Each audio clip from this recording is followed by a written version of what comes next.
Hello my dear student, Anoop study zone में आप सभी का स्वागत है। हम लोग प्रीवियस लेक्चर में लाइट को स्टार्ट कर चुके हैं। प्रकाश के बारे में हमने लोगों ने बात करी है। आज हम प्रकाश चैप्टर को ही आगे कंटिन्यू करेंगे और बात करेंगे टोटल इंटरनल रिफ्लेक्शन का। इससे पहले हम लोगों ने रिफ्लेक्शन के बारे में काफ़ी अच्छे से डिस्कशन कर लिया है। आई होप आप लोगों ने वीडियो देखी होगी और आप लोगों को समझ भी आया होगा। हालांकि चलिए, तो आज की क्लास भी हम प्रकाश चैप्टर को ही कंटिन्यू करेंगे और बात करेंगे टोटल इंटरनल रिफ्लेक्शन की। ठीक है, किसके? तो हमारा आज का टॉपिक क्या है? लाइट, प्रकाश। ओके, बात करेंगे हम किसकी? Total internal reflection. ठीक है, total internal reflection, total internal reflection. Okay, पूर्ण आंतरिक परावर्तन, पूर्ण आंतरिक परावर्तन, पूर्ण आंतरिक परावर्तन।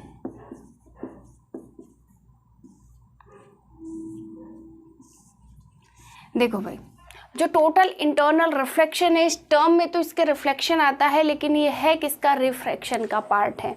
ठीक है, अभी डिस्कशन करेंगे। इससे पहले मैं लेक्चर स्टार्ट करूं, फटाफट आप लोग जो है अपने फ्रेंड्स के साथ लेक्चर को शेयर कर लीजिए, और जो लोग भी नए हैं चैनल को सब्सक्राइब कर लीजिए। और रिक्वेस्ट और है कि जब भी आप लोग वीडियोस देखते हैं आंसर किया करिए, और किसी भी तरीके की अगर कन्फ्यूजन है, डाउट है, किसी भी तरीके का आप लोगों को अगर इम्प्रूवमेंट की ज़रूरत है तो आप वो भी चैनल के कमेंट बॉक्स में ज़रूर लिख सकते हैं। आप लोगों की प्रॉब्लम कंफर्म सॉल्व हो जाएगी। ठीक है, चलिए, लास्ट लेक्चर में जब हम लोगों ने पढ़ा था रिफ्रैक्शन के बारे में, ठीक है, जब रिफ्रैक्शन के बारे में हम लोगों ने पढ़ा था तो वहाँ पे हम लोगों ने दो कंडीशंस पढ़ी थी। राइट, क्या पढ़ी थी? दो कंडीशंस पढ़ी थी। क्या आप सब लोगों को याद है? तो चलिए, अगर आप लोगों ने रिवीजन किया है, पढ़ा है, तो अभी मैं स्टार्ट करने जा रही हूँ और आप लोग भी साथ साथ मुझे आंसर्स करते रहेंगे। और प्लीज़ जिन लोगों ने भी अभी तक शेयर नहीं किया है, फटाफट चैनल को जो है कि शेयर कर लीजिए अपने दोस्तों के साथ इस सेशन को, ताकि सबको समझ में आ सके कि जो हम लोग बात कर रहे हैं टोटल इंटरनल रिफ्लेक्शन की, वो क्या है। क्योंकि एग्ज़ाम के लिहाज से बेहद इंपॉर्टेंट टॉपिक है ये, और इसको समझना भी थोड़ा मुश्किल होता है। ठीक है, तो अब मैं स्टार्ट कर रही हूँ। एक एक पॉइंट, एक एक चीज़ें आप लोग बहुत ही ध्यान से समझेंगे, ध्यान से इसको देखेंगे। ठीक है, चलिए, थोड़ा सा हम प्रीवियस लेक्चर को रिवाइज कर लेते हैं, क्योंकि इस टॉपिक को पढ़ने के लिए प्रीवियस लेक्चर का जानना जरूरी है। प्रीवियस लेक्चर में हम लोगों ने क्या बात करी थी? हमने बात करी थी टोटल जो है कि रिफ्रैक्शन में हमने क्या कहा था भाई, कि दो मीडियम्स होते हैं। ठीक है, एक विरल माध्यम होता है, जैसे सपोज करिए यहाँ पे एक विरल माध्यम होता है, एक सघन माध्यम होता है। ठीक है, जब हम विरल माध्यम की मतलब रेयरर मीडियम की बात कर रहे होते हैं, तो रेयरर मीडियम में हमारा कौन सा होता है? हवा। किसकी बात कर रहे होते हैं? तो हवा की बात कर रहे होते हैं। ठीक है, चलिए इसको थोड़ा सा बड़ा कर देते हैं ताकि आप लोगों को भाई समझ में आए। ठीक है, देखिए, जब हमने क्या कहा था कि जब लाइट की रेज आपकी क्या होती है, रेयरर मीडियम से डेंसर मीडियम की तरफ जाती है, तो आंसर करिए फटाफट। जब हमने कहा कि लाइट की रेज जो होती है वो आपके रेयरर मीडियम से डेंसर मीडियम मतलब विरल माध्यम से सघन माध्यम में जाती है, तो अभिलंब की तरफ झुकती है या उससे दूर चली जाती है? फटाफट आंसर करिए आप लोग कमेंट बॉक्स में। देखिए भाई कितने लोगों को कितना रिविज़न हुआ है। चलिए, हमने क्या कहा था, ये आपका एक यहाँ पे ये एक तरीके से ये नॉर्मल होता है। ठीक है, ये आपका नॉर्मल है, अभिलंब है, ये आपका इंटरफेस होता है। ठीक है, ये आपका एक तरीके का इंटरफेस होता है। चलिए, यहाँ पे हम हवा की बात कर रहे हैं। हवा मतलब हमारा क्या हो गया भाई, कि रेयरर मीडियम, और या फिर कह लो कि विरल माध्यम। अगर वाटर की बात करें, वाटर के लिए हम लोगों ने क्या कहा था कि ये आपका सघन माध्यम है। ठीक है, डेंसर मीडियम है। अब हमने क्या कहा था, पहली कंडीशन जब हम लोगों ने पढ़ी थी कि जब लाइट की रेस क्या होती है, इंसिडेंट होती है इस तरीके से, ठीक है, इंसिडेंट ये क्या हो गया भाई, तो ये आपकी आईसी, ये जो है कि ये क्या है, इंसिडेंट है, ठीक। यहाँ से एक एंगल आपकी इंसिडेंट करती है और दूसरे माध्यम में जब जाती है इस तरीके से तो अभिलंब की तरफ झुक जाती है, अभिलंब की तरफ झुक जाती है। ध्यान दीजिए, क्वेश्चन यहाँ से बनेगा। लास्ट लेक्चर में हमने बहुत अच्छे से समझा है, जिन लोगों ने नहीं देखा है तो भाई फटाफट जा करके देख लेना, हालांकि थोड़ा रिवीजन में करवा रही हूँ, इसको आप लोग यहाँ समझ लीजिए, ठीक है। चलिए, क्या कहा मैंने कहा कि भाई जब हम हवा या वाटर की बात कर रहे होते हैं, रेयर मीडियम या फिर डेंसर मीडियम की जब हम बात कर रहे होते हैं, तो हमने क्या कहा था कि जब ये इंसिडेंट लाइन जो होती है, आपतित किरण, ठीक है, इंसिडेंट लाइन, आपतित किरण जो होती है ये क्या करती है भाई, जब यहाँ पे एक मीडियम में आती है तो रिफ्रैक्शन में हमने क्या पढ़ा था कि रिफ्लेक्शन की बात कर रहे होते तो हम कहते भाई ये यहाँ से आएगा और सेम मीडियम में चला जाएगा रिफ्लेक्ट होके, लेकिन हम तो बात कर रहे हैं रिफ्रैक्शन की। रिफ्रैक्शन की कंडीशन में क्या है कि यहाँ से ये इंसिडेंट रे आती तो है लेकिन वो दूसरे मीडियम में चली जाती है, मतलब भले वो रेयर मीडियम में आई है, ठीक है, लेकिन कहाँ चली गई, वो डेंसर मीडियम में चली गई, ठीक। यहाँ पे हम लोगों ने दो कंडीशन पढ़ी, ये जो हमारा नॉर्मल होता है, ठीक है, ये क्या है, हम लोगों का नॉर्मल है, अभिलंब है। तो हमने पहली कंडीशन में क्या पढ़ा था कि जब भी कोई रे हमारी रेयर मीडियम से डेंसर मीडियम में आती है तो जो ये आपकी रिफ्रैक्टेड रे होती है, क्योंकि ये आपकी क्या हो जाएगी भाई, IR, ठीक है, ये रिफ्रैक्टेड रे क्या करती है भाई, वो अभिलंब की तरफ झुक जाती है। क्या होती है, झुक जाती है। कब, जब विरल माध्यम से सघन माध्यम में आती है तो अभिलंब की तरह झुक जाती है। भाई देखो, इस पे खासा फोकस मैं इसलिए दे रही हूँ क्योंकि एग्जाम में जब क्वेश्चन बनता है तो आप कंफ्यूज हो जाएंगे कि विरल सघन, बिगर सघन या रेयर डेंसर में आपको कंफ्यूजन हो जाती है। अब आपको कंफ्यूज नहीं होना है। बात क्या होगी भाई कि जब हवा, मतलब जब रेयर मीडियम से डेंसर मीडियम में आती है रिफ्रैक्टेड रे, तो वो रे क्या होती है, आपकी अभिलंब की तरफ झुक जाती है। यहाँ से क्वेश्चन बनता है तो आप ध्यान रखेंगे कि जब भी रेयर मीडियम से डेंसर मीडियम में आती है तो अभिलंब की तरफ आपकी जो है कि ये झुक जाती है, रिफ्रैक्टेड जो आपकी रे होती है। Is that clear? रिफ्रैक्टेड रे क्या होती है भाई, आपकी झुक जाती है, ठीक है। चलिए आगे हम लोग बात कर रहे हैं, अब आते हैं अपना भाई टोटल इंटरनल रिफ्लेक्शन की कंडीशंस पे। पहला कंडीशन देखिए, अब हमने क्या कहा, सपोज कीजिए ये आपका ये नॉर्मल रे है भाई, ठीक है, इसको ध्यान रखना, ये आपका नॉर्मल रे होता है इस तरीके से। चलिए, ये अगेन इंटरफेस हो गया आपका, ठीक है। इंटरफेस क्या होता है, तो मतलब जो भी दो मीडियम्स होते हैं उनको जो डिवाइड करता है, जनरली हम उसको क्या कह देते हैं कि वो हमारा इंटरफेस होता है। Is that clear? तो उसमें कंफ्यूज नहीं होना है। अब देखिए भाई, अगेन हमारा मीडियम सेम है, ये हवा वाला ही मीडियम है, मतलब रेयर मीडियम है। दूसरा क्या है भाई आपका डेंसर मीडियम, ग्लास या फिर ये कह लो वाटर। हमने ये सारे डिस्कशंस थॉरोली किया है कि हम रेयर मीडियम में किसको लेते हैं, डेंसर मीडियम में किसको लेते हैं, ठीक है। रेयर मीडियम का मतलब हम हवा की बात कर रहे होते हैं, डेंसर मीडियम का मतलब हम पानी या फिर ग्लास की बात कर रहे होते हैं। Is that clear? अब देखिए यहाँ पे मैंने क्या कहा भाई कि अब ये तो कंडीशन क्या थी, जब विरल माध्यम से सघन माध्यम में आ रहा था तब ये नॉर्मल की तरफ झुक गया, ठीक है। लेकिन अगर यही कंडीशन आपकी ऐसी हो, उल्टी हो जाए, मतलब सपोज करिए ये डेंसर मीडियम से इस तरीके से लाइट आपकी इंसिडेंट हो रही होगी, ठीक है, इस तरीके से आपकी लाइट जब यहाँ से इंसिडेंट हो रही होगी, ठीक है, ये आपकी इंसिडेंट हो रही होगी यहाँ से, तो हमने क्या कहा कि नॉर्मल से अवे चली जाती है। यही तो कंडीशन हुई थी ना कि जब हम denser medium to rare medium की बात कर रहे हैं तो डेंसर से जब रेयर में चली जाती है तो अभिलंब से दूर चली जाती है। मतलब ये देखिए, यहाँ से ये जाती तो है रेयर मीडियम में, लेकिन ये क्या होता है भाई, नॉर्मल से अभिलंब से इस तरीके से, इसको इस तरीके से जाना चाहिए था, लेकिन ये लाइट किधर चली जाएगी भाई, दूर चली जाएगी। किससे? हमारी नॉर्मल से। तो एक बात आप लोगों को समझ में आ गई होगी यहाँ पे, ठीक है, जो है ये आई ये इंसिडेंट रे, ठीक है। ये आपका क्या है भाई, रिफ्रैक्टेड रे, ये क्या है आपका रिफ्रैक्टेड रे हो गया, ठीक है। और ये क्या हो गई आपकी इंसिडेंट रे हो गई, ठीक है। तो इस कंडीशन में आप लोगों ने क्या देखा, जब विरल से सघन में आ रही थी तो ये रिफ्रैक्टेड रे आपके नॉर्मल के पास आई, लेकिन यही जब मैंने उल्टा कर दिया, सघन माध्यम से विरल माध्यम में भेज दिया, तो ये रे क्या हो गई भाई, गई, लेकिन ये नॉर्मल से दूर चली गई। तो ये क्वेश्चन ऐसे बनता है, ठीक। पहली कंडीशन आप यहाँ से ध्यान रखिए।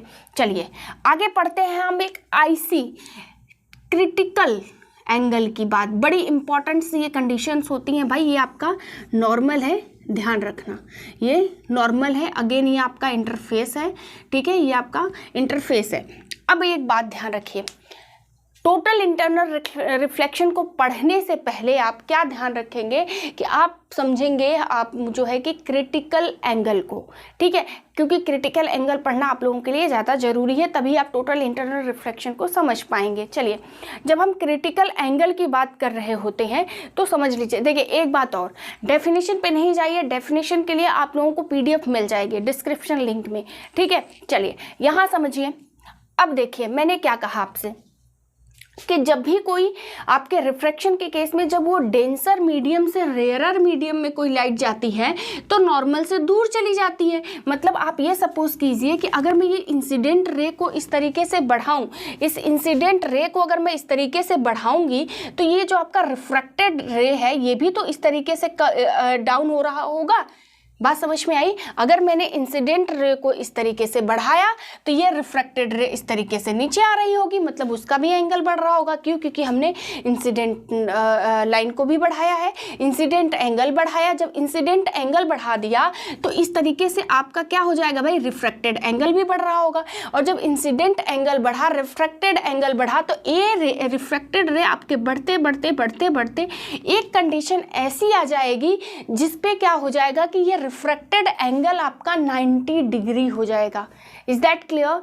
जिस तरीके से जब हम ये इंसिडेंट एंगल को बढ़ाएंगे, रिफ्रैक्टेड एंगल बढ़ना शुरू होगा और रिफ्रैक्टेड एंगल बढ़ते बढ़ते बढ़ते बढ़ते कितना हो जाएगा, 90 डिग्री। और जब रिफ्रैक्टेड एंगल आपका 90 डिग्री हो जाए, उसी कंडीशन को हम कहते हैं क्रिटिकल एंगल। बात समझ में आई? उसी एंगल को हम क्या कह देते हैं भाई, क्रिटिकल एंगल। तो क्रिटिकल एंगल कब बनता है, जब रिफ्रैक्टेड रे, इंसिडेंट रे नहीं भाई, रिफ्रैक्टेड रे जब आपकी 90 डिग्री की कंडीशन हो जाए। जैसे यहाँ पे मैंने क्या कहा कि वाटर, मतलब अगेन यहाँ पे लिख लीजिए, ये आपका एयर है, ये आपका वाटर है। Is that clear? ये आपका वाटर है।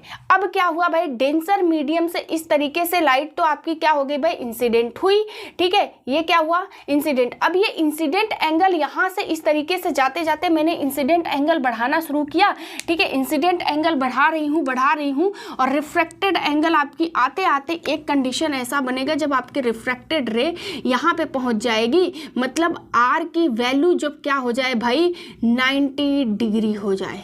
Is that clear? आर की वैल्यू 90 डिग्री हो जाए, मतलब रिफ्रैक्टेड रे, रिफ्रैक्टेड एंगल आपका कितना हो जाए, 90 डिग्री हो जाए। तो इसी को हम कहते हैं आईसी, क्रिटिकल एंगल। क्या कहते हैं भाई, क्रिटिकल एंगल, ठीक है, क्रिटिकल एंगल। तो क्रिटिकल एंगल की कंडीशन क्या होती है भाई, जब हमारा रिफ्रैक्टेड ये रे कितना हो जाए, 90 डिग्री हो जाए। इसको बड़ा कर दें, ठीक है भाई, क्योंकि ये बड़ा इंपॉर्टेंट क्वेश्चन है। एक तो टोटल इंटरनल रिफ्लेक्शन को समझने के लिए ये ज़रूरी हो जाता है, और दूसरी बात ये है भाई कि इस यहाँ से क्वेश्चन डायरेक्ट भी पूछा जाता है। तो आपका रिफ्रैक्टेड एंगल क्या हो जाए, 90 डिग्री के बराबर हो जाए। 90 डिग्री के जब बराबर हो जाता है रिफ्रैक्टेड एंगल, तो उसी को हम कह देते हैं कि ये क्रिटिकल एंगल है। आई बात समझ में? तो क्रिटिकल एंगल का मतलब 90 हो जाएगा। क्रिटिकल एंगल क्या होगा, जब रिफ्रैक्टेड एंगल आपका 90 डिग्री हो गया, ठीक है। चलिए, आई होप ये सारी कंडीशंस आप लोगों को समझ में आई होंगी। अब एक बात बताइए, अब सपोज करिए, देखिए मैंने क्या कहा कि इंसिडेंट रे को बढ़ाएंगे, रिफ्रैक्टेड रे अपने आप बढ़ेगा, बढ़ते बढ़ते ये रिफ्रैक्टेड रे आपका क्या हो गया भाई, 90 डिग्री हो गया। अच्छा अब बताइए, अब अगर मैं इंसिडेंट रे को बढ़ा दूंगी तो रिफ्रैक्टेड रे 90 डिग्री से नीचे आ जाएगा। बात समझ में आई? जब इंसिडेंट रे को बढ़ाएंगे तो रिफ्रैक्टेड रे 90 डिग्री से अब नीचे आएगा। 90 डिग्री की कंडीशन पे क्रिटिकल एंगल बन गया। अब ये 90 डिग्री से नीचे आने का मतलब क्या हुआ, आप समझिए। चलिए यहाँ पे इसका जो है कि हम डायग्राम बना देते हैं, नीचे बनाते हैं। देखिए ये मैं टोटल इंटरनल रिफ्लेक्शन आप लोगों को समझाने जा रही हूँ भाई, ठीक है। तो ध्यान से समझिए कि क्या है, क्योंकि यही समझना ज़्यादा ज़रूरी है कि टोटल इंटरनल रिफ्लेक्शन की कंडीशन कब बनती है, ठीक है। देखिए अब यहाँ पे क्या है, एक कंडीशन समझिए। ये यहाँ पे अगेन ये कंडीशन बन गई, ये आपका इंटरफेस हो गया, ठीक है। ये आपका हवा वाला माध्यम मतलब रेयरर मीडियम, वाटर वाला माध्यम मतलब सघन माध्यम पानी, ठीक है। चलिए यहाँ से क्या हुआ भाई, कोई रे इस तरीके से इंसिडेंट की, ठीक, ये आपका इंसिडेंट एंगल। बात समझिएगा, ध्यान से आप लोग इस कंडीशन को समझिए कि इस कंडीशन में मैं बात क्या करना चाहती हूँ, क्योंकि वेरी वेरी इंपॉर्टेंट कंसेप्ट है आपका टोटल इंटरनल रिफ्लेक्शन का कंसेप्ट। देखिए क्या हुआ, अब ये एंगल आप एक समझो, देखो यहाँ से जब आपने इंसिडेंट रे एंगल को बढ़ाया, इंसिडेंट एंगल बढ़ा, रिफ्रैक्टेड एंगल बढ़ा। जब रिफ्रैक्टेड एंगल आपका 90 डिग्री हो गया, मतलब यहाँ पे आ गया, तो आपका क्रिटिकल एंगल हुआ। अब मुझे बताइए फिर मैंने क्या कर दिया, इंसिडेंट एंगल बढ़ा दिया। जब आप इंसिडेंट एंगल बढ़ा दिए तो ये 90 डिग्री तो अब नीचे ही आएगा। नीचे आने का मतलब क्या हो गया, नीचे आने का मतलब क्या हो गया, ये अब नेक्स्ट लाइन भाई यहाँ से जैसे ही आपने बढ़ाया, रिफ्रैक्टेड रे क्या हो जाएगा, सेम मीडियम में वापस, सेम मीडियम में वापस, मतलब इसी तरीके से आ जाएगा वापस। यहाँ से जो रिफ्रैक्टेड एंगल हो जाएगा ये आपका IR, ये रिफ्रैक्टेड एंगल क्या हो जाएगा, सेम मीडियम में वापस आ गया, ठीक है। मतलब इंसिडेंट एंगल हमने बढ़ाया, इंसिडेंट एंगल बढ़ाने की वजह से रिफ्रैक्टेड एंगल हमारा बढ़ गया, और रिफ्रैक्टेड एंगल बढ़ने का मतलब है कि भाई वो दूसरे मीडियम में आ गया। ध्यान से देखिए, अब इसके आगे आप जब भी बढ़ाएंगे तो ये वाली एंगल तो भाई इसी में आ जाएगी ना, वापस सेम मीडियम में ही रिटर्न हो जाएगी। और इसी कंडीशन को हम क्या कहते हैं, टोटल इंटरनल रिफ्लेक्शन, पूर्ण आंतरिक परावर्तन, ठीक है, पूर्ण आंतरिक परावर्तन, वेरी वेरी इंपॉर्टेंट। तो ये आपकी जो है टोटल इंटरनल रिफ्लेक्शन की कंडीशन बन गई। ये जो मैंने आपको समझाया नीचे वाली कंडीशन, बात समझ में आ गई। I hope total internal reflection आप लोगों को समझ में आ गया होगा। देखिए इन सारी चीज़ों के जितनी डेफिनेशंस हैं, डेफिनेशन ऑलरेडी आपको PDF में मिलेगा। यहाँ सिर्फ मैंने आप लोगों को समझाने की कोशिश की है। क्वेश्चन कहाँ से बनता है, अब ध्यान दीजिए। आई होप आप लोगों को ये कंडीशंस क्लियर हो गई होंगी, ठीक है। ये कंडीशंस अगर आप लोगों को क्लियर हो गई हैं तो भाई एक लाइक कर दो, चीज़ें समझ में आ गई हैं तो लाइक कर दो, क्योंकि 4 से 5 क्वेश्चन की बात मैंने आपको बता दी अगर इतनी कंडीशन आप लोगों को समझ में आ गई है। चलिए पहली कंडीशन से समझते हैं। हमने क्या कहा भाई, जब हम रेयरर मीडियम की बात करते हैं, डेंसर मीडियम की, जब रेयरर मीडियम से डेंसर मीडियम में कोई भी लाइट की प्रकाश आती है तो नॉर्मल से पास आ जाती है, मतलब नॉर्मल की तरफ झुक जाती है, एक क्वेश्चन। दूसरा क्वेश्चन, डेंसर मीडियम से रेयरर मीडियम में जाती है तो हमेशा प्रकाश की लाइट क्या होती है, वो दूर चली जाती है अभिलंब से, दूसरा क्वेश्चन। तीसरा क्वेश्चन, क्रिटिकल एंगल क्या होता है, क्रिटिकल एंगल क्या होता है, ठीक है। तो आप कहेंगे क्रिटिकल एंगल वो कंडीशन होती है जब आपका रिफ्रैक्टेड एंगल 90 डिग्री के बराबर हो जाता है। ये कब होता है, जब हम इंसिडेंट एंगल बढ़ाते जाते हैं और रिफ्रैक्टेड एंगल 90 डिग्री तक पहुंच जाता है। और रिफ्रैक्टेड एंगल जैसे ही 90 डिग्री तक पहुंचता है उस कंडीशन को हम कह देंगे क्रिटिकल एंगल। क्या समझ में आया आपको, कंडीशन क्या बन गई कि इंसिडेंट एंगल हम बढ़ा रहे हैं, बात समझ में आई, इज दैट क्लियर। चलिए वेरी इंपॉर्टेंट और सबसे ज़्यादा जो कंडीशंस आप लोगों की बनती है और पूछी जाती है उसके बारे में हम लोग बात करते हैं। आइए next, total internal reflection. Total internal reflection की कंडीशन मैंने क्या कहा, इंसिडेंट रे गई, इंसिडेंट रे को जब हमने आई को बढ़ाया भाई, एंगल आई, इंसिडेंट एंगल जब हम लोगों ने बढ़ाया तो रिफ्रैक्टेड रे क्या हो गई, बढ़ी, मतलब 90 डिग्री से आगे चली गई। जब 90 डिग्री से आगे रिफ्रैक्शन एंगल चला गया तो इसका मतलब कि सेम माध्यम में वापस चला आया। देखिए पानी वाले माध्यम से गया, पानी वाले माध्यम में चला आया। क्वेश्चन क्या बनता है मैडम, क्वेश्चन ये बनता है कि अब मुझे बताइए कि कंडीशन क्या समझ में आई। क्रिटिकल एंगल क्या था, जब रिफ्रैक्टेड एंगल आपका 90 डिग्री था, लेकिन जब 90 डिग्री से ज़्यादा एंगल बढ़ा दिया तब जाके तो टोटल इंटरनल रिफ्लेक्शन हुआ। तो क्वेश्चन ये बनता है भाई कि टोटल इंटरनल रिफ्लेक्शन की कंडीशन क्या होती है, जब हमारा आई इंसिडेंट एंगल जो होता है भाई वो बड़ा हो जाए, किससे, आईसी से। IC critical angle, very very important concept for total internal reflection. पूर्ण आंतरिक परावर्तन के लिए सबसे इंपॉर्टेंट कंडीशन, जब इंसिडेंट एंगल आपका बड़ा हो जाए, किससे, क्रिटिकल एंगल से, तब आपका टोटल इंटरनल रिफ्लेक्शन बनता है। रटना नहीं है, समझना है, क्योंकि एंगल को जब बढ़ाएंगे तभी तो आपका जो है रिफ्रैक्टेड जो है कि आपकी ये आईसी 90 डिग्री से ज़्यादा जाएगा। ठीक है, तो इंसिडेंट रे जब हमने बढ़ाया तभी तो हुआ। तो जब आपका इंसिडेंट एंगल क्या हो जाए भाई, आपके क्रिटिकल एंगल से बड़ा हो जाए तो टोटल इंटरनल रिफ्लेक्शन की कंडीशन बनती है। Am I clear? ठीक है, देखिए, और क्रिटिकल एंगल क्या था, जब रिफ्रैक्टेड एंगल आपका कितना हो गया था भाई, 90 डिग्री हो गया था। और जब 90 डिग्री से आगे जाएंगे आप तभी तो आपका टोटल इंटरनल रिफ्लेक्शन फ्रेम होगा। और टोटल इंटरनल रिफ्लेक्शन, तो यहाँ से आपका क्वेश्चन आता है, यहाँ से आपका क्वेश्चन आता है। देखिए ये सारे 3 से 4 नंबर जो मैंने कंसेप्ट बताया, ये अगर 4 चीज़ें मैंने बताई हैं तो 5 नंबर का ये क्वेश्चन है। बात क्लियर हो गई आप लोगों को? आई होप ये सारी कंडीशंस आप लोगों को क्लियर हो गई होंगी। देखिए ये कंसेप्ट थोड़ा सा कॉम्प्लिकेटेड है, ठीक है, ध्यान से समझने पे ही समझ आएगा, अदरवाइज आप लोग एक बार अगर कंफ्यूज हो गए तो समझिए लाइफ में आपका कंफ्यूजन क्लियर नहीं होगा। ठीक है, तो इस लेक्चर को दोबारा ध्यान से भी देख करके आप समझ सकते हैं, हालांकि मैंने कोशिश करी है आप लोगों को आसानी से समझाने। ठीक है, ये पूरी कंडीशन किसकी थी, टोटल इंटरनल रिफ्लेक्शन की। ठीक है, टोटल इंटरनल रिफ्लेक्शन की पूरी बात ये हो गई भाई हमारी। ठीक है, चलिए आगे बढ़ते हैं और बात करते हैं नेक्स्ट टॉपिक की। ठीक है, तो आई होप ये सारी चीज़ें आप लोगों को क्लियर हो गई हैं। अगर भाई क्लियर हो गई हैं तो एक लाइक कर दो। जिन लोगों को भाई भूल गया है शेयर करना तो आगे बढ़ने से पहले शेयर कर दो, अभी शेयर कर दो, बेचारा कुछ और पढ़ लेगा। ठीक है, अब देखिए यहाँ पे मैं बात करूँगी आपसे एप्लीकेशन की। किसकी बात करूँगी भाई, टोटल इंटरनल रिफ्लेक्शन के एप्लीकेशंस की।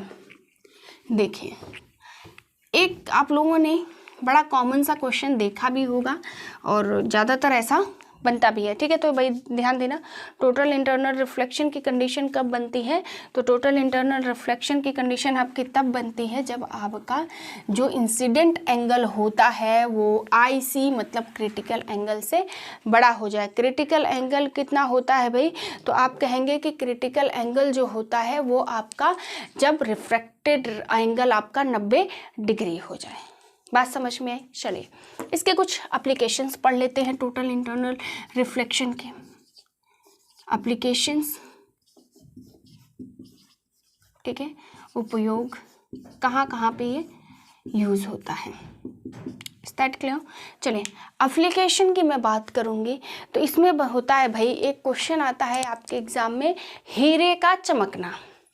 किसका? हीरे का चमकना। ठीक है, पहला यहाँ पे हीरा का चमकना, शाइनिंग ऑफ डायमंड। ठीक है, अगर क्वेश्चन आता है कि हीरे का चमकना, इसमें रिफ्लेक्शन है, रिफ्रैक्शन है या टोटल इंटरनल रिफ्लेक्शन है, इज दैट क्लियर? रिफ्लेक्शन है, रिफ्रैक्शन है या टोटल इंटरनल रिफ्लेक्शन है। एक चीज़ हमेशा आप ध्यान दीजिएगा कि टोटल इंटरनल रिफ्लेक्शन में टर्म तो रिफ्लेक्शन लिखा है लेकिन ये किसका एप्लीकेशन है भाई, रिफ्रैक्शन का है। ठीक है, रिफ्रैक्शन का है, क्योंकि हमने देखिए बात करी थी रिफ्रैक्शन क्या होता था, जब वो दूसरे मीडियम में चेंज हो जाता है, ठीक है। लेकिन ये रिफ्रैक्शन के बाद ही तो सेम मीडियम में आया, इसीलिए इसका नाम रिफ्लेक्शन है, ये ध्यान रखना। चलिए, हमने क्या कहा भाई, हीरे का चमकना, शाइनिंग ऑफ डायमंड, क्यों हमें हीरा चमकता हुआ दिखाई देता है? Because of total internal reflection, ठीक है। क्वेश्चन आएगा एग्जाम में, आप लोगों को कंफ्यूज भी करेगा, तो कंफ्यूज नहीं होना है। हीरे का चमकने का कारण क्या है भाई? Total internal reflection. आगे बढ़िए, अब अगला एप्लीकेशन, कोई अगर कांच टूट जाता है, ठीक है, तो कांच का टूटा हुआ भाग जनरली हम लोगों को चमकीला दिखता है, क्यों? टोटल इंटरनल रिफ्लेक्शन अगेन, ठीक है। चलिए, तो क्या है भाई, कांच का चटका हुआ भाग का चमकीला दिखना, कांच का टूटा हुआ भाग या चटका हुआ भाग, टूटा हुआ भाग का चमकीला दिखना, चमकीला दिखना, ठीक है। क्या है भाई, ये दोनों application total internal reflection. Is that clear? Is that clear? ठीक है। क्या है, हीरे का चमकना या कांच का, मतलब चमकना शब्द जहाँ लग जाए वहाँ आप समझ लीजिएगा कि टोटल इंटरनल रिफ्लेक्शन हो गया, और जहाँ कोई चीज़ टेढ़ी दिखे तो वो रिफ्रैक्शन होता है। Is that clear? चलिए, कुछ एप्लीकेशंस इसके इम्पॉर्टेंट और है, जैसे कि मरीचिका का दिखना। हमें रेगिस्तान में जो मरीचिका दिखता है वो किसकी वजह से होता है? तो वो अगेन टोटल इंटरनल रिफ्लेक्शन की वजह से ही होता है। Is that clear? चलिए आगे बढ़ते हैं, बात करते हैं डिस्पर्जन, ठीक है। आई होप ये सारी चीज़ें आप लोगों को क्लियर हो गई होंगी, ठीक है। और कहीं डाउट होगा तो कमेंट बॉक्स में लिख दीजिए भाई। नेक्स्ट लेक्चर में आप लोगों को मैं वो सारी कंडीशंस, जो भी प्रॉब्लम होंगी उसको मैं समझा दूंगी। तो टोटल इंटरनल रिफ्लेक्शन का यहाँ से क्वेश्चन आपके एप्लीकेशन से बनता है। एक क्वेश्चन इसके यहाँ से बन जाता है भाई कि अगर जो टोटल इंटरनल रिफ्लेक्शन होता है ये कंडीशन कब बनती है? तो कब बनती है? जब हमारा क्या हो जाए भाई, जो इंसिडेंट एंगल है वो बड़ा हो जाए, किससे? हमारा जो है क्रिटिकल एंगल से। Is that clear? Is that clear? चलिए, तो यहाँ से आपका टोटल इंटरनल रिफ्लेक्शन भाई कंप्लीट हुआ। आगे बढ़ते हैं, बात करेंगे किसकी हम, तो अब हम बात करते हैं किसकी? डिस्पर्जन। डिस्पर्जन ऑफ लाइट, क्या समझते हैं डिस्पर्जन ऑफ लाइट से आप लोग? फटाफट बताइए, ठीक है। Dispersion of light, dispersion of light. चलिए, डिस्पर्जन ऑफ लाइट मतलब प्रकाश का वर्ण विक्षेपण, ठीक है। प्रकाश का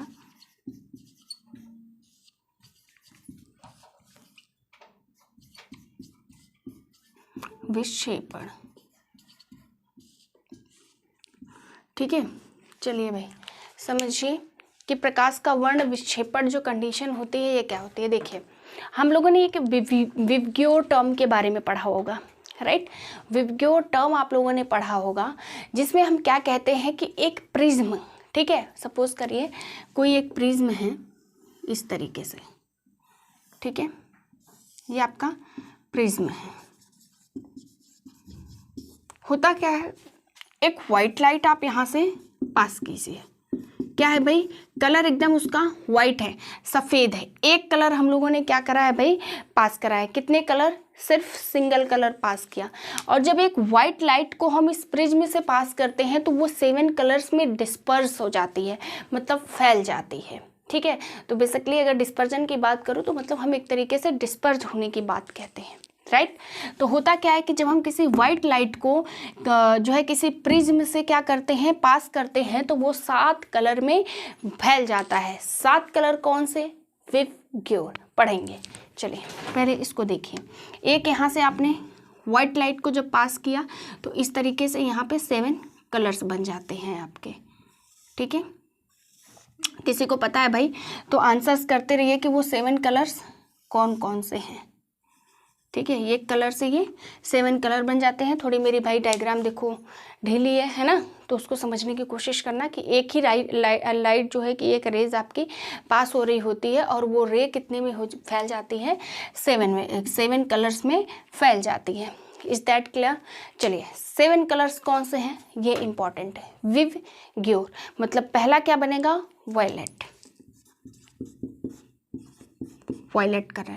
ठीक है। नेक्स्ट कलर कौन सा आपका बनेगा, तो VIB मतलब इंडिगो, इंडिगो। ठीक है, इंडिगो VIB। अब इंडिगो के बाद कौन सा बनेगा, ब्लू। तो थर्ड कलर कौन सा होगा भाई, ब्लू।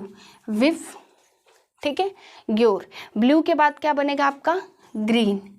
ब्लू के बाद कौन सा बनेगा, ग्रीन। ठीक है, ग्रीन। और ग्रीन के बाद क्या बनेगा आपका, येलो, ऑरेंज, रेड। ठीक है, येलो, ऑरेंज,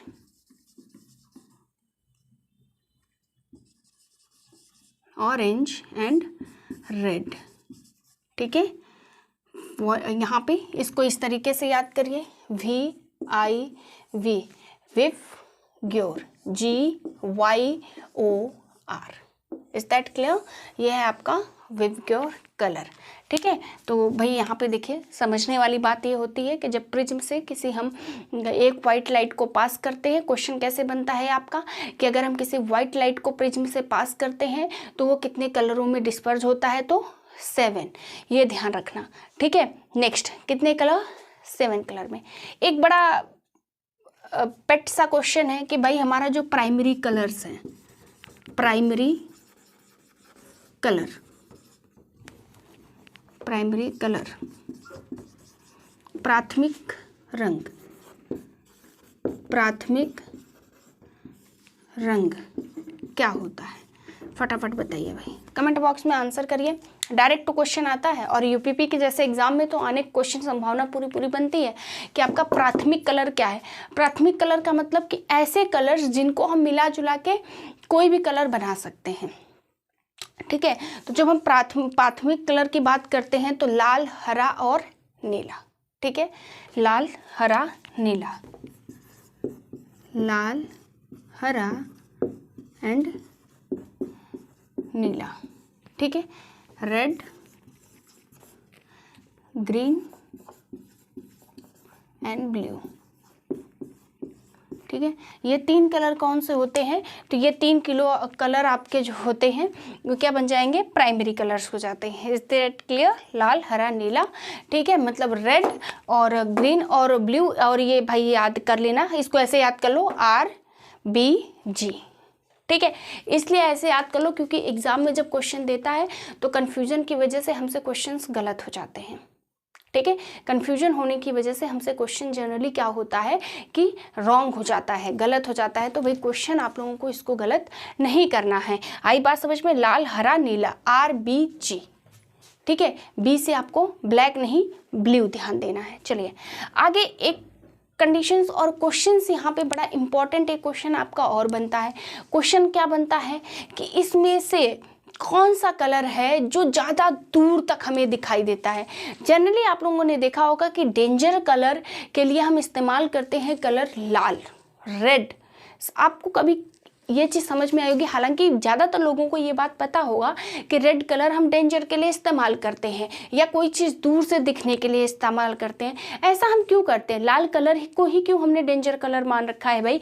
कोई और कलर भी तो हो सकता है। तो ऐसा कौन सी कंडीशन है, ऐसा क्या होता है कि जो हमारा लाल कलर होता है बेचारा, उसी को जो है कि हम क्या करते हैं, बनाते हैं कि भाई जो हमारा रेड कलर होता है वो कैसा कलर है कि वो डेंजर कलर होता है। तो देखिए बेसिकली क्या होता है, वेवलेंथ मतलब जो तरंग दैर्घ्य होती है ना, उस पर ही डिपेंड करता है कि हमें कोई कलर दूर से दिख रहा है या ज़्यादा दिख रहा है। क्योंकि और आप ध्यान दीजिए, कोई भी कलर ऐसा नहीं है जो बहुत दूर तक दिखाई दे, लेकिन रेड कलर आपको दूर तक दिखाई देता है। आई बात समझ में?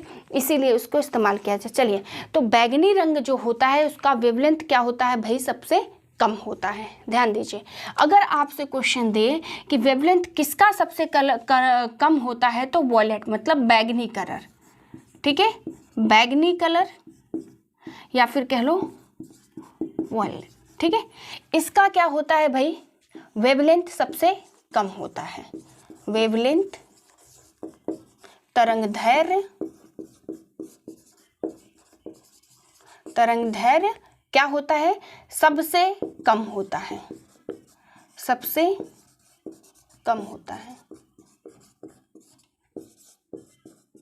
आई बात समझ में। जो आपका वॉयलेट होता है, बैगनी कलर होता है, इसका जो आप वेवलेंथ होता है, तरंगदैर्घ्य होता है, वो सबसे कम होता है। वहीं अगर मैं रेड की बात करूंगी तो इसका वेवलेंथ सबसे मैक्सिमम होता है, सबसे ज़्यादा होता है, ठीक है। तो ये भी लिख लो, ये भी इम्पॉर्टेंट है। रेड कलर, लाल कलर जो होता है इसका क्या है भाई, वेवलेंथ क्या होता है, मैक्सिमम, ठीक है। मतलब सबसे ज़्यादा किसका वेवलेंथ होता है, सबसे ज़्यादा तरंगदैर्घ्य किसका होता है, तो आप कहेंगे कि सबसे ज़्यादा तरंगदैर्घ्य, सबसे ज़्यादा जो मैक्सिमम वेवलेंथ होती है वो रेड की होती है। और एक चीज़ ध्यान रखिए, जिसका वेवलेंथ ज़्यादा वो ज़्यादा दूर तक हमें दिखाई देता है, ठीक है। इसीलिए एज अ डेंजरस कलर के लिए आपका वेवलेंथ जो है वो इस्तेमाल किया जाता है रेड कलर, ठीक है। क्यों, क्योंकि उसका वेवलेंथ बहुत ज़्यादा है। और डायरेक्ट क्वेश्चन भी आपका बनता है कि किस कलर का वेवलेंथ सबसे ज़्यादा है और किस कलर का वेवलेंथ सबसे कम है, तो आप कहेंगे कि सबसे ज़्यादा मैक्सिमम वेवलेंथ जो होता है वो रेड कलर का है और सबसे कम जो है वेवलेंथ किसकी है भाई, बैगनी कलर या फिर कह लो वॉयलेट कलर की, ठीक। तो हम लोगों ने डिस्पर्जन के बारे में इम्पॉर्टेंट सारे सेक्शंस लगभग क्लियर कर लिए हैं, ठीक है। तो जो है कि हमारा जो बैगनी कलर होता है उसका डिस्पर्जन, हाँ एक चीज़ और, जो डिस्पर्जन होता है और जो आपका वेवलेंथ होता है, इन दोनों में इन्वर्सली प्रोपोर्शनल। इन्वर्सली प्रोपोर्शनल का मतलब ये हो गया कि अगर किसी भी कलर का वेवलेंथ अगर मैक्सिमम है तो डिस्पर्जन उसका क्या हो जाएगा भाई, कम होगा, डिस्पर्जन कम होगा, ठीक है। अगर वेवलेंथ ज़्यादा, डिस्पर्जन कम। बात समझ में आई। अब मुझे आप लोग आंसर बताइए कि इसमें से कौन सा ऐसा कलर है जिसका डिस्पर्जन सबसे ज़्यादा होगा। फटाफट मुझे बताइए कि ऐसा कौन सा कलर है जिसका डिस्पर्जन सबसे ज़्यादा होगा। तो आप कहेंगे कि जो आपका वॉयलेट कलर है या कह लो बैगनी कलर है, इसका वेवलेंथ सबसे कम, वेवलेंथ सबसे कम, इसका मतलब डिस्पर्जन सबसे ज़्यादा। तो बात समझ में आई। तो जिसका वेवलेंथ ज़्यादा उसका डिस्पर्जन कम। यहाँ पे बैगनी कलर का वेवलेंथ सबसे कम, डिस्पर्जन सबसे ज़्यादा। वहीं अगर मैं बात करूँगी रेड कलर की, तो रेड कलर के कंडीशन में आप क्या कहेंगे कि रेड कलर के कंडीशन में मैम इसका वेवलेंथ तो सबसे ज़्यादा होता है तो डिस्पर्जन सबसे कम होगा। बात समझ में आ गई, बात क्लियर हो गई, ठीक है। बात समझ में हो गई भाई सबको, आई होप क्लियर। तो ये सारे जो डिस्पर्जन से, प्रकाश ऑफ वर्ण विक्षेपण से जितने कंडीशंस जैसे क्वेश्चंस बन सकते थे, सारे क्वेश्चंस ऐसे आप लोगों को मैंने बता दिया, ठीक है। बाकी क्वेश्चन सेशंस में क्वेश्चंस तो बेहतरीन करेंगे हम लोग। ये थ्योरी पोर्शन था आपका समझने के लिए, ठीक है, और इम्पॉर्टेंट था आप लोगों के लिए ये समझना, ठीक है। चलिए आगे अब हम लोग बात करते हैं ह्यूमन आई के बारे में। किसके बारे में बात करेंगे, तो हम ह्यूमन आई के बारे में बात करेंगे, ठीक है। चलिए आगे नेक्स्ट टॉपिक डाल लीजिए सब लोग ह्यूमन आई। तो आई होप आप लोगों को ये सारी चीज़ें तो क्लियर हो गई होंगी भाई कि जो आपका डिस्पर्जन ऑफ लाइट क्या होता है, क्वेश्चंस कहाँ से बनते हैं, ठीक है, ये सारे क्लियर हो गए होंगे आप लोगों को। टोटल इंटरनल रिफ्लेक्शन जो है कि वो आप लोगों को क्लियर हो गया होगा। चलिए अब हम लोग जो है कि नेक्स्ट बात करेंगे ह्यूमन आई के बारे में कि ह्यूमन आई से हमारे किस तरीके के क्वेश्चंस एग्जाम में बनते हैं। और एक बात और भाई सब लोग ध्यान रखना, डिस्पर्जन ऑफ लाइट, इसी की वजह से आपको रेनबो दिखाई देता है, ठीक है। क्वेश्चन यहाँ से भी बन जाता है कि रेनबो हमें किस कंडीशन की वजह से दिखता है? तो जो आपको रेनबो दिखता है ना बेसिकली, वो रेनबो आप लोगों को दिखता है किसकी वजह से? तो आप कहेंगे कि रेनबो हमें दिखता है जो है डिस्पर्जन की वजह से। Is that clear? इससे ज़्यादा क्वेश्चन रेनबो से नहीं आता है। ठीक है, चलिए आगे बढ़िए और बात करते हैं हम लोग ह्यूमन आई से। देखते हैं किस तरीके के क्वेश्चंस हमारे ह्यूमन आई से बनते हैं। ह्यूमन आई, ठीक है, चलिए मनुष्य के नेत्र ह्यूमन आई से आइए बात करते हैं क्वेश्चंस कैसे बनते हैं। पहला क्वेश्चन ये होता है भाई कि बेसिकली जो हमारी आंखें होती हैं उसमें कैसा लेंस पाया जाता है? तो आंखों में हमारे कन्वेक्स लेंस मतलब उत्तल लेंस पाया जाता है, पहला क्वेश्चन। दूसरा क्वेश्चन, हमें किसी भी चीज़ को देखने के लिए लिस्ट डिस्टेंस कितनी होती है? तो 25 सेंटीमीटर। चलिए नोट करिए, जितनी चीज़ें मैं नोट करवा रही हूँ यही आपका क्वेश्चन है, यकीन मानिए यही क्वेश्चन आपके एग्जाम में बनेगा। चलिए अगला क्वेश्चन भाई क्या है कि list distance of distinct vision. List distance of distinct vision, ठीक है, डिस्टिंक्ट विजन मतलब हमें किसी भी चीज़ को स्पष्ट रूप से देखने के लिए, मतलब कोई भी चीज़ हमें एकदम साफ सुथरी दिखे, उसके लिए कितनी दूरी होनी चाहिए हमारे आइस और उस वस्तु के बीच की? तो मिनिमम दूरी 25 सेंटीमीटर। 25 सेंटीमीटर, 25 मीटर नहीं होता है भाई, ध्यान रखिएगा, सेंटीमीटर होता है। गलत मत कीजिएगा क्योंकि क्वेश्चन कंफ्यूज करने के लिए 25 मीटर भी दे देगा और वहीं आप कंफ्यूज हो जाएंगे कि 25 मीटर था कि मैडम ने 25 सेंटीमीटर बताया। तो मैडम ने 25 सेंटीमीटर बताया, ठीक है, ये लिस्ट है भाई, ठीक है, इसको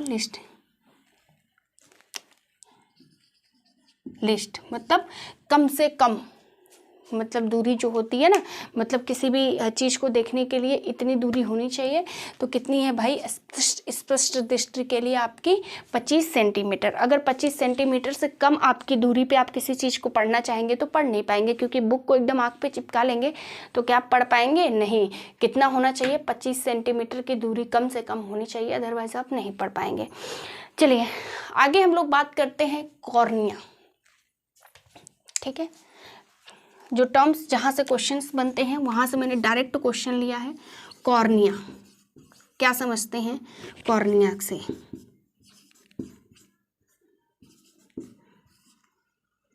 कॉर्निया के बारे में क्या जानते हैं फटाफट बताइए। नेक्स्ट हम बात करेंगे आइरिस। किसकी बात करेंगे हम? आइरिस,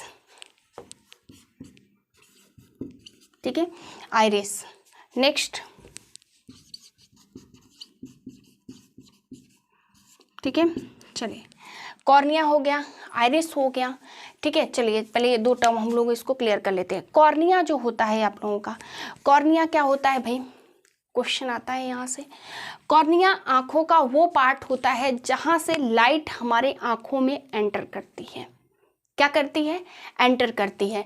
तो आँखों का वो पोर्शन जहाँ से कोई प्रकाश हमारे आँखों में जाता है या एंटर करता है, तो वो कौन सा पार्ट है आँख का? तो आप कहेंगे कॉर्निया, ठीक है। पहला क्वेश्चन लिखिए सब लोग भाई कि क्या होता है? एक ट्रांसपेरेंट ब्लश टाइप का होता है, मतलब कह लो कि एक तरीके का पारदर्शी उभार होता है हमारी आँखों में, जहाँ से लाइट हमारे आँखों में एंटर करती है। Is that clear? तो लिखिए भाई, where light enter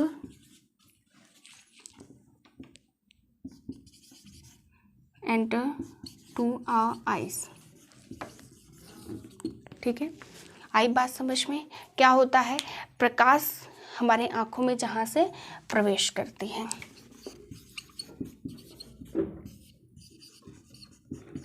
प्रकाश हमारी आँखों में प्रवेश करती है,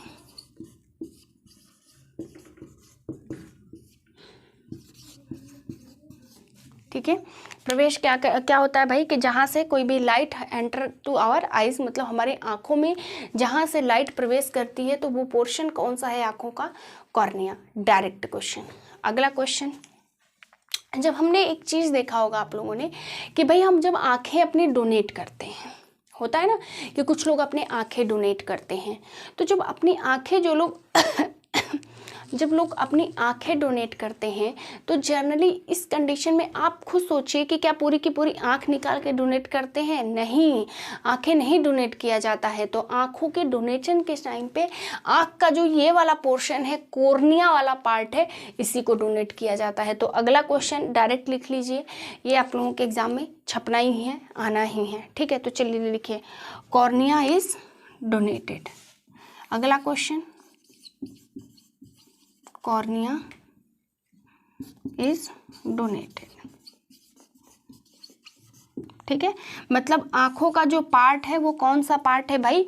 कॉर्निया, जिसको डोनेट किया जाता है। Direct question 1 number. तो दो क्वेश्चंस आपके यहीं से बन गए भाई कि कॉर्निया क्या होती है। तो कॉर्निया आंख की वो पार्ट होती है, वो हिस्सा होती है जहां से प्रकाश हमारे आंखों में एंटर करता है। दूसरा क्वेश्चन, जब कोई अपनी आंखें डोनेट करता है तो मतलब कौन सा पार्ट डोनेट कर रहा होता है आंखों का? तो कॉर्निया डोनेट करता है, पूरी पूरी आंख नहीं डोनेट करता है। Is that clear? चलिए बात करते हैं आइरिस। आइरिस का काम क्या होता है? क्वेश्चन कहाँ से बनता है? देखिए, आइरिस का काम एक ही है भाई कि जो हमारे आंखों का कलर है, तो हमारे आंखों का कलर किस पे निर्भर करता है? तो आइरिस पे करता है। अगर आइरिस जो है वो ब्लैक हो जाए तो हमारी आंखें ब्लैक होती हैं, अगर आइरिस ब्राउन हो जाए तो हमारी आंखें ब्राउन हो जाती हैं, अगर आइरिस ब्लू हो जाए तो हमारी आंखें ब्लू कलर दिखती है। Is that clear? तो सिर्फ इतना ही काम है। तो आइरिस का काम क्या है? हमारो आँखों का, जो हमारी आँख होती है उसका जो कलर है किस पे डिपेंड करता है? तो आप कहेंगे वो आइरिस पे डिपेंड करता है। Is that clear? Is that clear? ठीक है, चलिए तो लिखिए भाई, आइरिस का कलर ही क्या होता है? हमारी आँखों का कलर होता है। लिखिए, ice colour is, ice colour is colour of iris.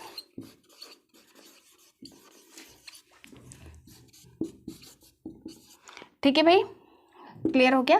ठीक, तो जनरली जो आइरिस का कलर है वही हमारे आंखों का कलर है। तो हमारे आंखों का कलर के लिए जिम्मेदार कौन सा पोर्शन होता है आंख का? तो आप कहेंगे भाई आइरिस होता है।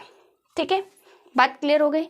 ये 2 कंडीशंस, ये देखिए, ये मैं आप लोगों को डायरेक्ट क्वेश्चन बता रही हूँ। क्वेश्चन ऐसे ही बनेगा, इससे कुछ भी टफ आप लोगों का क्वेश्चन बन नहीं सकता है। ठीक है, चलिए नेक्स्ट हम लोग बात कर लेते हैं किसकी? पुतली की, पुपिल। पुपिल,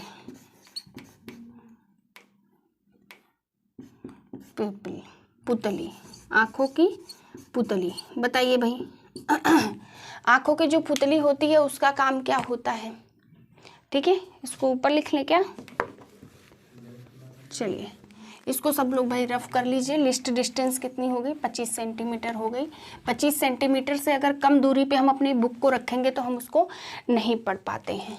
चलिए, थर्ड कंडीशंस क्या हो गई? पुपिल, पुतली, आँखों की पुतली का काम कोई बताएगा मुझे कि जो हमारे आँखों में पुतलियाँ होती हैं उन पुतलियों का काम क्या होता है जनरली? किसी को पता है तो बता दो भाई कि आँखों की पुतली का काम क्या होता है। देखो, जो हमारी आँखों की पुतली होती है ना, वो बेसिकली काम क्या करती है? हमारे आँखों में जो प्रकाश आता है उसको एडजस्ट करने का काम। ठीक है, जैसे प्रकाश तो एंटर करता है हमारे कॉर्निया से, ठीक, लेकिन आप ये बताइए कि हम कई बार जैसे देखो जब बाहर रहते हैं, धूप में रहते हैं, तो हम देखते हैं कि हमारी आंखें बंद करने होने लगती हैं। जब हम कहीं छाँव में आते हैं तो हमें आंखें अपनी ज़्यादा खुली नज़र आती हैं। तो ये सब एडजस्टमेंट जो लाइट का होता है वो कौन करता है? तो आपका पुतली करती है, आँख की पुतली। ठीक है, तो लाइट एंटर कहाँ से करता है आँखों में? कॉर्निया से। ठीक, इस कॉर्निया से क्या होता है? लाइट हमारी आंखों में एंटर करती है। Is that clear? ठीक है, लेकिन वहीं पे जब मैं बात करूंगी कि जब जो लाइट है एंटर कहाँ से करेगा, तो आप कहेंगे कॉर्निया से, लेकिन आंखों में लाइट को एडजस्ट करने का काम कौन करता है? तो वो काम करता है आंख की पुतली, पुपिल। ठीक है, तो इसको थोड़ा सा लिख लीजिए भाई कि regulates the amount of light enter into our eyes. ठीक है, regulates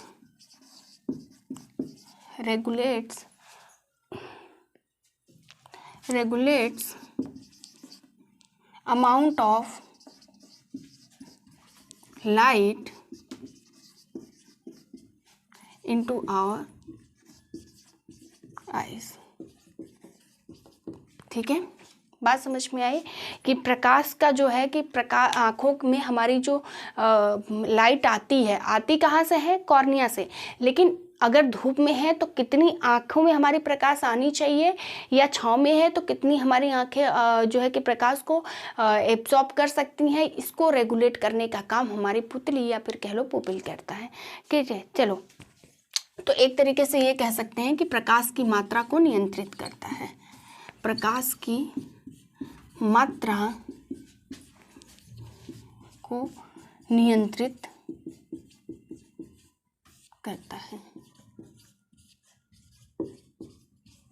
इज दैट क्लियर? तो ये देखिए, ह्यूमन आई के जो पोर्शंस होते हैं, उस ह्यूमन आई के पार्ट से सिर्फ यही 3 से 4 क्वेश्चंस, यहीं से क्वेश्चंस रिपीटेड आपके एग्जाम में बनेंगे। ठीक है, इससे बाहर, इससे आगे कोई भी क्वेश्चंस आप लोगों के एग्जाम में नहीं बनता है।